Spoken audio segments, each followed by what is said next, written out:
Spider-Man 3. It was a long wait for this one, but I had pretty neutral expectations. I liked the first movie. I didn't think it was a cinematic masterpiece in any way, but for a superhero movie, it was well written, it was well acted, had great camera work, and special effects. It was good. But with all sequels, what happens? They just get worse. Well, that was until I saw Spider-Man 2. That proved me wrong. The fight with Doc Ock on the side of the building? Awesome. It was everything that Spider-Man should be, and the story was a lot deeper, with Peter trying to figure out how to live his life with this superhero persona, much like in Superman 2. Remember that? So the first film laid the groundwork, the second movie just built on top of that and progressed the story further, and the third one, I can say, it met all expectations. It tied up the loose ends, it resolved everything, and it was a fun trilogy of films.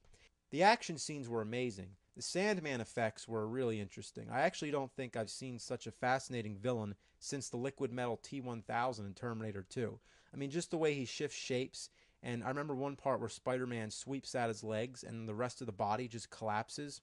Again, was it a great movie? Well, it depends on which way you look at it. As a superhero movie, it was just fantastic. It was like a comic book on the big screen. And isn't that what it should be?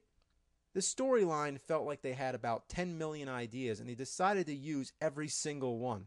Some might say that's a bad thing and it overcomplicated the movie, but I think it worked great and it only made it so much more entertaining.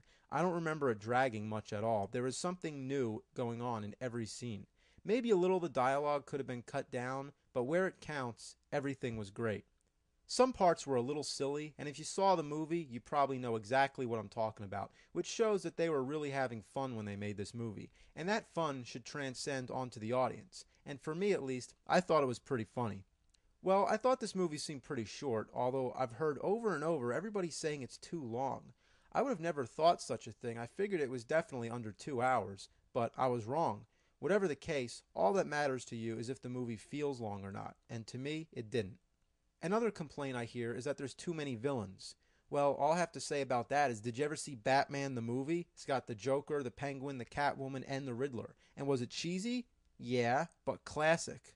Some might say it wasn't the fact that there were 3 villains, it's that they weren't developed enough. And I don't know what more development they could have possibly needed. So, okay, well, how about if they would have added a few extra scenes just to build up the villains? Would that help? No, it would only have more people complaining to cut down the bullshit. No big blockbuster movie is immune to this. People like to complain. And believe me, I know all about that.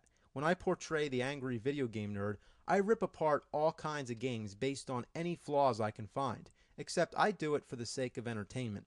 In the same way, critics and fans are picking Spider-Man 3 to death. So you can either choose to be critical or not. And what's the big deal with the American flag part? I didn't even think about it. It was just like one shot of Spider-Man jumping in front of the flag. How has that become a primary topic of discussion for everyone ripping this movie to shreds? Was it kind of cheesy? Yeah. Did those 2 seconds of Spider-Man in front of the flag distract from the rest of the film? No. Here's a question. Say we cut out all those little annoying parts in the movie. Every flaw that's ever been commented on. We handle the villains differently. The subplots get removed or changed. Anything. You name it. What will happen then? Will everybody be pleased? No. People will still find more things to dwell on. And no matter what the outcome is, every movie like this will be treated with mixed reactions. I can relate to the fact that it's impossible to please everyone. When I did my Angry Nerd review of the Atari 5200 console, it was a huge hit, but there were people who hated it for this reason. Well, he doesn't even review any games. He just spends the whole 10 minutes talking about trying to get the thing to work. It's like, we get the point. Then the people who love it say, it's hilarious. He spends 10 minutes of the video trying to get it to work. He can't get the wires to reach. He drops the TV on his foot and all this shit happens. Obviously, that's what I intended to be funny, but some people will get it and some won't. And more ironically, and just to tie this whole thing in and not stray from the topic, my review of the Spider-Man games was definitely the same love and hate scenario. The people who hated it because, again, I didn't really go into detail about the games, and Spider-Man has such a big role in it. Then the people who love it, they love it because I finally get to interact with another character, and they can relate to having a buddy bossing you around while playing a game. That's something I could never accomplish as the nerd solo, but it's a big childhood pastime. And half of the joke was just seeing Spider-Man go out of character and just get all pissed off. Some liked it and some didn't.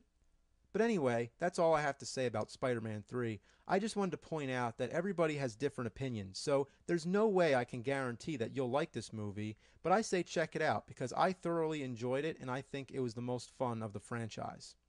Should there be a Spider-Man 4?